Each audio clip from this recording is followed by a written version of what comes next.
समझ नहीं आ रहा अपने सैलरी इंक्रीमेंट का क्या करूं। बेटा इतना क्या सोच रहा है? अपने म्यूचुअल फंड्स के एसआईपी का टॉपअप करा ले। This is the right time. क्या? समझ में नहीं आया। बेटा इतना क्या सोच रहा है? अपने म्यूचुअल फंड्स का एसआईपी टॉपअप करा ले। This is the right time. अब समझा।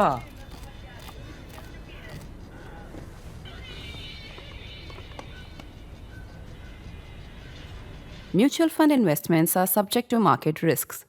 Read all scheme-related documents carefully. It is nearly impossible to keep track of or keep pace with Trumplomacy, or the kind of diplomacy that Donald Trump does, almost all of it in public. A lot of it's spoken to the press, a lot of it is spoken to his counterparts, heads of state from other countries in front of the cameras, and the rest on his Truth Social posts, Truth Social, social media, X, etc., etc. All of it's in open. Plus, he works a long day, and it looks like he is making moves all the time. He's making moves all the time. Sometimes he's also changing the goalposts. With him, I was inclined to say against him, but I can't say against him because these two don't look like adversaries anymore. His counterpart on the Russian side, I think that is the most sensible thing I can say right now, and the safest thing I can say right now. Vladimir Putin, he also plays the game like that, except he's got, and I'm so sorry to use a cricket metaphor, in an America-Russia situation. However, that's what we understand. So let me say that Putin, meanwhile, has his back foot planted firmly behind his crease. And his crease is Russian nationalism, his large armed forces, and the ability of Russian society to take enormous amounts of damage in a war that he has surprised all his adversaries with. It does look like that the Russians have not lost the spirit. They have the same old Second World War spirit, ability to take very high casualties stoically, more stoically than probably any other society today in the entire world. So that is Putin at the other end. In between, you have the Europeans, and we saw them lined up at White House, at the Oval Office, all of last night, that is all of Monday night.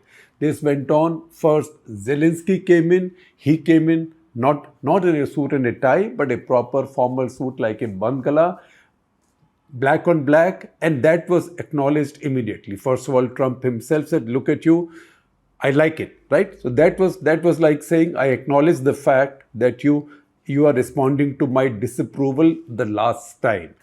What has happened right now is that European countries have figured out a couple of things. One, they know that they cannot defend themselves without America's help.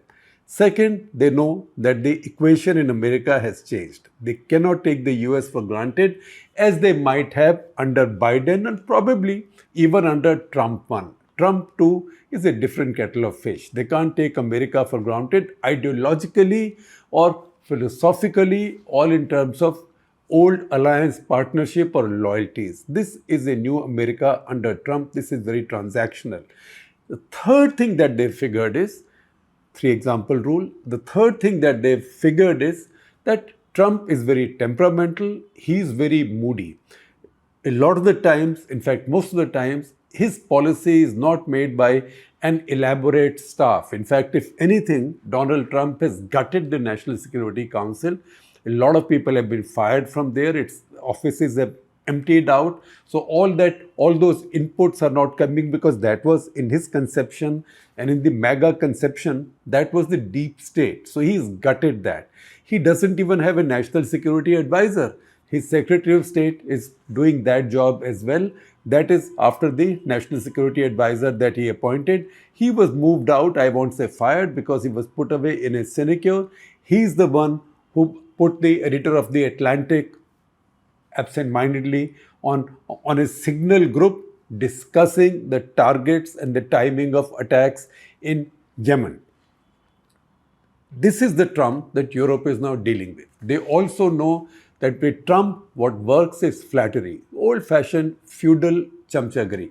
So if if I saw the scene, if I can relate the scene to you at the Oval Office, that was a bit like in old times, some Queen Victoria or King George visiting India, and then all the Rajas, Rajwadas, Nawabs, Maharajas, all the 17 gun salute, 21 gun salute, I don't know, 101 gun salute walas, all lining up like this in front of the King Emperor or the Queen Empress. That is how these top leaders of Europe were lined up in the Oval Office, because they were there to support Zelensky, because they know that if Ukraine continues to be pushed back, if the frontiers of Russian control territory keeps on expanding, he's coming that much closer to the rest of Europe, which means to NATO countries, because right next to Ukraine, then you come to Poland, you come to Romania, the Baltics are very scared, they are very small also, they have direct borders with Russia, and Germany is always scared in any case because they never built their armed forces. France and Britain may be some distance away, but everybody is scared right now, and they all know they don't have the wherewithal to support Ukraine without American help. Now, they also know that Trump is transactional in the sense that Trump will not give any weapons. In fact, even his interactions with the media at the Oval Office, he said, we don't give any weapons, we sell weapons, we sell arms. So he wants money paid. That is the money that he's now getting the Europeans to put up. And that's what should worry anybody who's been thinking of buying American military equipment, because soon enough, American order book is going to be so full that they will not have any surpluses to sell to smaller buyers elsewhere, because so much of this stuff will be bought over by the Europeans on behalf of the Ukrainians, or by Ukrainians with money given to them by the Europeans. That is the larger picture. Now, if you see these meetings, I told you the atmospherics. I told you how Zelensky walked in his suit this time, in a formal suit this time, not tie and jacket, regular Western suit, but more like a Ukrainian formal suit, Bangala kind of suit. He walked in. That was acknowledged. It was also acknowledged by the journalist who earlier had trapped him by pointing out that he was not dressed properly in his suit. That right-wing journalist was Brian Glenn of Real America's Voice. This time as Zelensky walked in, maybe it was all set up, Brian Glenn said, "Fabulous, you look fabulous in this suit." And Zelensky then was game. I don't know. Maybe it was scripted, right? So Zelensky then said, "You are in the same suit. I have changed. You haven't." It was a good moment for laughter, and that's what lightened the atmosphere. Maybe that was the idea to begin with, because that's the way Trump also functions. He blows hot and cold. What we saw in this meeting was a series of Trump being warm, not steaming or being hot, or not pulling down his counterparts, but Trump being warm to the rest. Although there was one tense moment that I will come to in just a minute. Also, once I've given you the big picture, I will also have Dr. Swasti Rao, who's our contributing editor for Strategic and International Affairs, join in to make more sense of what is going on and what has happened so far. So 5 quick takeaways. Number 1, Europe put up a united front. This time Zelensky was there, he came in first, but then Ursula von der Leyen, who heads EU, and then chief executives of Britain, Germany, Italy, France, Finland, they were all there. And then they had joint meetings as well. They also exposed that meeting to the press. It almost looked like Trump holding a class. That expression of unity was the first highlight. Not many differences were voiced there, although later Macron did sort of muse in front of the media on whether Putin was coming at this in good faith. There were no open differences. There was also support for direct talks. At the same time, for security guarantees for Ukraine, and also the question of ceding Ukrainian territory was also discussed without any obvious differences. Number 2, Trump talked of security guarantees for Ukraine, but in very vague terms. And I quote from him, he said security guarantees for Ukraine which guarantees would be provided by the various European countries with a coordination, exactly Trump's language, with a coordination with the US. Then he was asked, will he be willing to put American troops on the ground? He said, we will help them out. However, in a later interview with Fox News, hours after this, he has said that he will not put any US troops on the ground in Ukraine. Then he says, we will give them very good protection and very good security. And then, as I told you earlier, he said again several times that we will not give anybody arms, we will sell arms. Of course, when Zelensky was asked what would he want for security, he said simply everything. Point number three, Biden had called Putin a murderous dictator. Trump treats him very differently. Trump treats him as an equal. Trump sometimes sounds like he's in awe of Putin. After the discussion with European leaders, he called Putin and then he came back and got them together to brief them on the call. So once again, a show of unity. Point number four, on a social media post after this, Trump mentioned that he spoke with Putin for bilateral talks between Putin and Zelensky. Then to be followed by a trilateral where Putin, Zelensky and Trump will be present. Subsequently, Trump has also told Fox News that Putin has agreed to meet Zelensky, which is sort of new because so far Putin never treated Zelensky either legitimate or as an equal, as a head of state. He never gave him that status. But now, if he's agreed to meet Zelensky one-on-one, that is progress. Yuri Ushakov, Putin's foreign policy aide. After the phone call, it said that the discussions were frank and very constructive. Now in diplomacies, when you say discussions were frank and honest, they don't mean the same thing as the dictionary tells you. In diplomacy, frank and honest conversations mean there were differences. And each side said what they believed on a particular issue on which there wasn't agreement. That is how it's usually understood. Then Ushakov also said that both sides had agreed to appoint more senior negotiators, that they will carry out negotiations. Russian delegation and the Ukrainian delegation, obviously, that would lead up to the summit meeting between Putin and Zelensky if it does happen. But both sides will upgrade the level of these negotiators. And Zelensky stated that Ukraine will be buying up to 90 billion worth in American arms funded by the Europeans. He also said that America will be buying a whole bunch of drones from the Ukrainians because Ukrainians are now making some of the best drones in the world. They are also teaching the world how to use drones not just defensively but also offensively deep inside a very well protected Russian territory, Russian airspace and Russian territory. So Ukrainians have got something unique to sell to the world, particularly to their allies. And Zelensky said that might be a $50 billion business. This is therefore our point 5. Zelensky's promise to buy these weapons, seemingly Europe's affirmation that they will put up this money. At the end of this, one more line stood out from Trump, who said, Vladimir wants to end it. And then he also signed off on social media with one line, I had a very good meeting with distinguished guests. So it looks like with Trump, as long as there was no dust up, it was a good meeting. It was a good constructive meeting. There was one tense moment I told you early on. The only tough moment, or I would say a false moment, was when the German Chancellor, Friedrich Merz, he said that there should be a ceasefire. I can't imagine that we can have these talks, that these talks between Zelensky and Putin can take place unless there is a ceasefire. There should be a ceasefire before that. But Trump sort of tensed up. You could see his expression change. I was also watching it and I thought this is the end of the summit.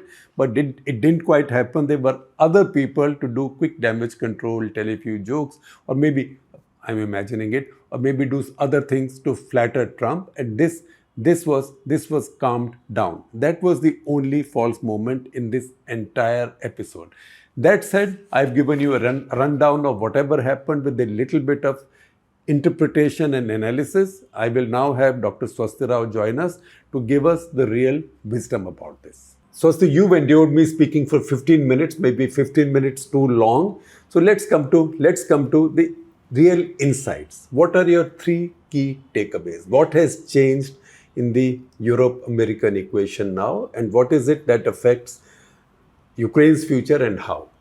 So I think the first key takeaway, I'll kind of share your thoughts that it is about a kind of a management of a fragile transatlantic unity that we saw yesterday. Because if you remember the early rhetoric of early months when Trump had just taken office, he was going to take Greenland by force, and he was threatening to Panama walk out Canal. of Panama, but also in terms of the transatlantic alliance, he was threatening to walk out of NATO, etc. And suddenly, and the February Oval Office showdown was enough to sort of bring everybody's worst fears alive. But that said, in 6 months, you do see that I think couple of things that Europeans Can I interrupt you for a February Oval Office showdown was Trump and Zelensky.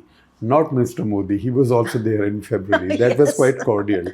Yeah. So that was the round one, and what we watched yesterday was round two. So I think the first key takeaway is that the Europeans have put their act together in understanding that this is a different Trump, and he's a very transactionalist Trump. Therefore, in order to preserve their survival and their national interest, they have to keep Trump appeased. And that is why you see that this happened after Trump cut I would say a very favorable deal to the US at the cost of European economic interest with the EU, with a promise of $700 billion, etc., with 50% tariffs, not just with them, the NATO countries at the Hague summit.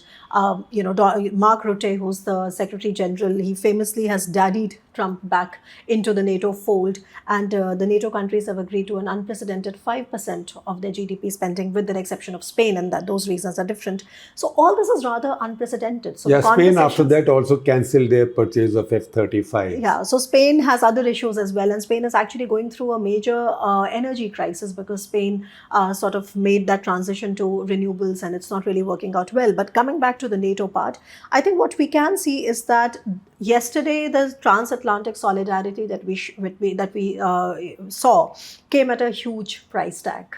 And the Europeans have paid that price tag. So the question is that how far will it go? Because obviously, as you can see, Trump is completely transactional. So I think there is a fair understanding of just how realistic they need to be. That's the first thing. The second thing is that Trump has also understood, and I think he made that reference again and again yesterday when he kept saying that out of the 6 wars, I don't know which 6 wars he keeps referring to, but the 6 wars that he had mediated and stopped, this one has turned out to be the most the tough one. So he says that I thought this is going to be the easiest one, but this has turned out to be the toughest one. So I think on the part of Trump as well, there is an understanding that it is more complex than what he perhaps imagined. And this cannot really be settled by simply having a deal with President Putin. And he has to get the Europeans on board, because end of the day, it is on that continent. So unless something like that works out, it is not really going to stay. He might announce something, but fighting is going to resume. So on the part of Trump, I saw some bit of realization. And the third part is obviously the Ukrainian capacity to withstand. They have withstood so far, but I'm not sure how long can they really do that. And that really is the big question mark. Because, Russia, as we speak today, happens to be a bit of a black box. We don't really know. There are no confirmatory statements coming from Russia in terms of the losses, in terms of their pressures. All we see is the Western sources talking about what Russia is going through. But Russia has shown more capacity to withstand losses. Ukraine has also shown enough resilience, but the question is how long can you go on with that? So I think that would be the third takeaway. The battlefront right now, Yeah. It would look like that the Russians are now pushing ahead, slowly, but they're pushing ahead. So Shekhar, there I think one needs to understand things a little bit better. Actually, the That's perception. why you are here. Yeah, and also because I keep traveling to Ukraine to see what is going on. So from a distance, obviously, when you hear that Russia holds about 19 to 20% of Ukrainian territory, which is a big part of that. But they started out holding 14 to 15% in any case. Yeah, correct. So they started from 2014 when a huge chunk of Donbass, which comprises of Donetsk and Lugansk, and Crimea, that was already taken. By the way, that's where that Malaysian Airlines aircraft was shot down by an S-300. That was in Ukrainian territory controlled by Russian militias, let's say. Yeah, okay. Right. Yeah. So basically, what has happened is that whatever remaining land that Russia has been able to capture has basically happened in the first few months of the war. So now there are a lot of calculations that will tell you if you just go on Google it. So today happens to be the 1273rd or some day, maybe 72nd day. But in the last 1000 days, okay, Russia has only been able to capture 1% of So land. today it's been about as long to the Russian invasion of Ukraine, the war to start, as the number of days Trump has got left in this presidency. About that many. So basically, in the last 1,000 days, the Russian advance has been about 1% of Ukrainian land that they hold, which means that the rest of the 18% that they hold has obviously been done before this 1,000 day. So basically, just to simplify it for the viewers also, the 14-15% Russia had captured in 2014 itself when they captured Crimea. a huge part of Donbass, which comprises Donetsk and Lugansk, some parts of both these regions, and Crimea. Then in 2022, when there was a full-scale invasion that was launched on 24th February, from 2022 to now 2025, Russia has captured about 5 to 6% of more Ukrainian land. And in the 1,000 days alone, it has only captured 1%. So basically, my point was that most of that land that has been captured has happened in the initial days of the invasion or It's the a initial very months. large land mass. Yeah. I mean, when you talk of Russia, even Ukraine, these are very large countries, thinly Yeah. populated, very large. So very quickly, I think when you look at the battlefield dynamics, the complexity arises. I'll tell you why. Why is it that the Russian army is not able to win the remaining part of Donetsk? So right now, see, what Russia did was that in September 2022, they announced 4 Ukrainian regions as belonging to the Russian Federation, and they made changes in their constitution, and all of that was done. But the part which is interesting is that they are unable to win it militarily. So while Lugansk is almost taken, 99% is taken, Donetsk is only about 74-75% taken. Now the issue is that 25% which is remaining is actually called the fortress belt. So there is a series of towns where Ukrainians have dug in, and Ukrainians have... Like this Pokrovsk. Yeah, Pokrovsk is one of them. So Sloviansk, Pokrovsk. So there's a series of those towns. So why do you hear that the Russians have been fighting for Pokrovsk for the last 1 year and not Yes, able to take yes, it? yes. So basically, it is very difficult for Russians to break those defenses. And if they were to break, of course, they would have naturally moved ahead. So this is where the situation is in Donetsk. Similarly, in Zaporizhia and Kherson as well, Russians have taken about 3/4 of that land. Now, what President Putin wants is that he wants all of those 4 annexed lands to be given to Russia.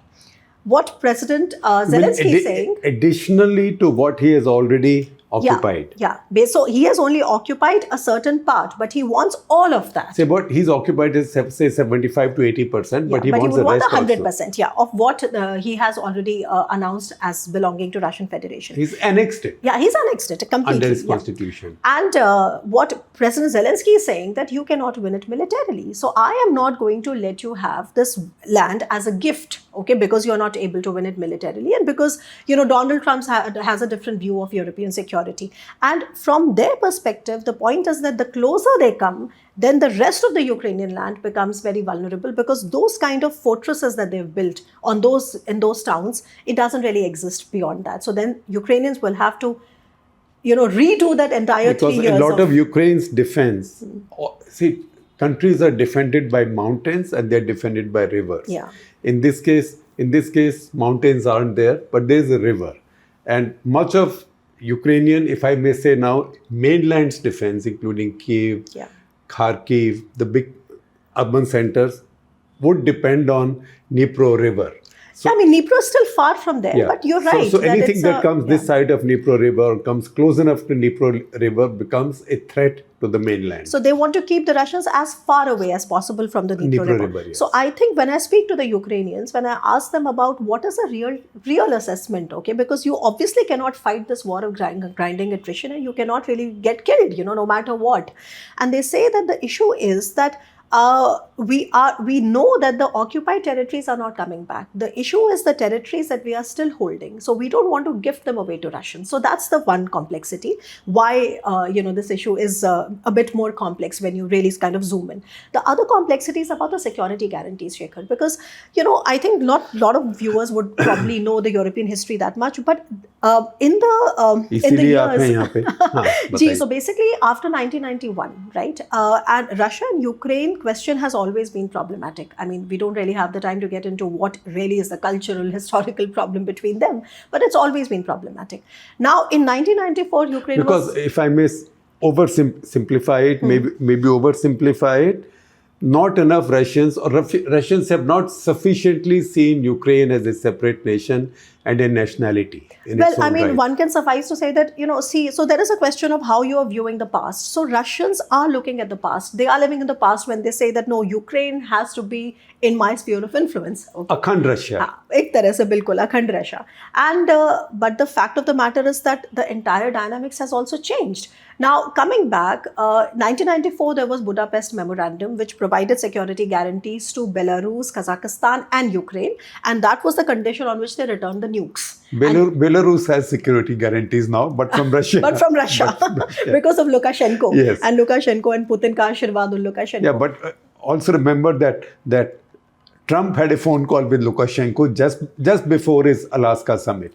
Yes, he had a phone call with Lukashenko. I mean, of course, Belarus is quite an important ally right now for him. So they had security guarantees then, and Budapest Memorandum was shredded to pieces when Crimea was annexed. Similarly, 1997, there is a treaty between Ukraine and Russia, which is called the Big Treaty, which is a treaty of mutual friendship, cooperation, etc., which actually enshrines that both these countries are going to respect each other's territorial integrity, and etc. So that has been, shredded to pieces. Then there was Minsk 1 and Minsk 2. I'm sure you may have heard these names. Minsk happened in 2014 and 2015. And the interesting thing about the Minsk arrangement is that it was a trilateral framework between Russia, Ukraine, and OSCE, which is Organization of Security and Cooperation in Europe. And Minsk 1 and Minsk 2 did not work out because... OSCE also was involved in the Armenia-Azerbaijan thing. Yeah. OSCE is basically... maybe in many ways, though it doesn't have a militaristic nature, but it ensures security and it has more than 50 countries participating in it. So mainly you will see that most of these elections, especially in these contested regions, so they will say that, okay, let me have OSCE observers coming and observing and keeping sure that the elections are done in free and fair manner. So Minsk agreements were also security guarantees in some ways, though they were never implemented fully, but they broke down. They were also trilateral frameworks. So when President Zelensky at the Oval Office said that we would prefer you to be a part of that meeting between myself and Putin, he obviously knew that that's nobody less than Trump is going to really suffice. It has to be somebody with the stature of Donald Trump to really make sure that something is implemented, because if it was, say, an organization like the OSCE, they have had Minsk 1, they have had Minsk 2, and it's not worked. Similarly, they have Normandy format talks against spearheaded by France and Germany, which have failed, between Russia and Ukraine. So there is a whole host of diplomatic activities and security guarantees and agreements that have been signed that have not been honored. And that is the reason why you see that Europeans are so, I would say, unnerved. And I think it was Giorgia Meloni or somebody who said that anything that is signed needs to work. And how do we ensure that this will work? I think that is where the European question So if I steal a line from Donald Trump, this is what he said to taunt Zelensky the last time in February. Yeah. What cards has Europe got? Yeah. So Europe does not have too many cards, but we must not fall into this false equivalence that Ukraine is like Vietnam or Afghanistan for them, because for Europeans this time around, it's their own continent. And that is why you see the kind of flurry that you see in European capitals. So Europe doesn't have too many cards, but what you do see is that there is a massive and unprecedented transformation within the European continent. The amount of money that they've started spending on their security and Ukraine's security is unbelievable. I mean, within the EU, the bloc has never really done anything to do with military, but they have put up not only the European Peace Facility, they've put up a Ukraine facility. All this money that they have started to now send, and the purchases that they now make is money that they are managing from here and there, and they have removed their debt breaks, and a lot of changes are done. Similarly for NATO. I mean, NATO doesn't provide boots on the ground and doesn't give Article 5, but if you go into the details of what all NATO does to support Ukraine, I mean, it's quite something, and especially starting from the Madrid summit of 2022, then Vilnius in 2023, then 2024, and then 2025, the Hague one, where they ultimately started to agree on spending 5%. So I think the need of security transformation and the fact that they really need to somewhere not be a freeloader anymore is very, very clear in Europe. But time is not on their side. Time is not on their side because their societies have not been put together for military spending. So when we hear these things about, how is it that Putin has activated a war economy? Because Putin is not really held accountable by an electorate, or it's not a fragile democracy. It is not a social welfaristic model. On the contrary, the European continent for last many, many decades, the peace dividend decades was put together as the social welfare model, where any reduction in spending on social welfare would mean a change in government. And now they have this existential question to spend unprecedented amounts of money on their military modernization and also to support Ukraine and to increase their commitment to NATO. It is not an easy feat, and that is why you see that nervousness and all of that. So while they have some cards, like I said, they also know that whatever happens in Ukraine has to also affect Europe, and that is why one of the arguments that I have been making is that no peace is going to be sustainable in Ukraine unless it has the right stakeholders agree to it. So even though I think it is very clear that you cannot achieve at a point where everybody's red lines are respected, so some parties will have to make compromises, and unfortunately that party will be, Ukraine. The question is to what extent. But yes, coming back to cards, so yeah, the military transformation that we see is completely unprecedented. The conversation has radically changed in Europe. I mean, you can't even recognize if it is the same European continent because the conversations have changed so much. And the third thing is about Ukrainian defense industry capabilities and innovation. So you mentioned in your remarks that Trump mentioned about a $50 billion worth of orders, that they can actually give to Ukraine in terms of buying drones. So today, what many people don't know is that about 40% of weapons that Ukraine uses, or all the weapons that Ukraine uses, in its war, 40% of that actually is made in Ukraine. And it's basically three kinds of weapons that Ukraine is making. Drones, everybody knows. The second is missiles. And the third is howitzers. In fact, howitzers, Ukraine alone, in 2025 makes more howitzers than the rest of Europe put together. And howitzer production per month is exactly equal to Russia's, which is 40 howitzers Russia makes per month, 40 howitzers Ukraine makes per month. So those are things that has kept Ukraine afloat. But like I said, that, after all of this, talks of valor and everything, is the real question about how long can you go on with it? And that is why some kind of ceasefire, some kind of peace deal must be made, because the pressure is mounting. Because the risk is there. The risk is there for Ukrainians that Trump and Putin may decide to bury the hatchet in Zelensky's back. Well, they may do that, Shekhar, but that's what I'm trying to say. So even if they were to do it, so the armed forces that are fighting there, even if Zelensky were to go and somebody else were to come, so there were a lot of, Zelensky is also not exactly that popular as he seems. Zelensky also has his own problems, and the people. When I said Zelensky, I meant basically Ukraine. The leader, Ukraine. Yeah. The issue is that the fighting will not stop.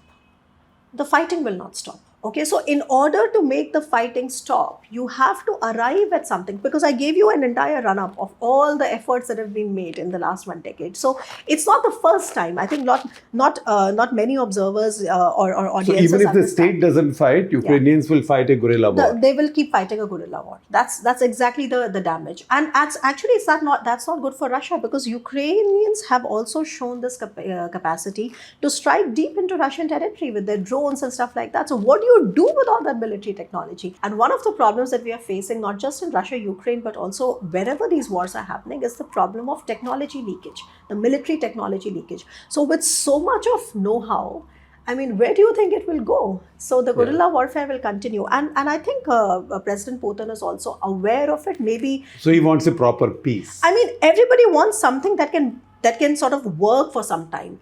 Like you know, Europeans have made it clear that they are not going to ever recognize the annexation of Crimea. So the de jure, recognition may not come, but a de facto recognition will have to come. So that's what Ukrainian is saying too, that we are not going to constitutionally recognize it, but as far as de facto recognizing it, I don't think they will have a choice. Yeah.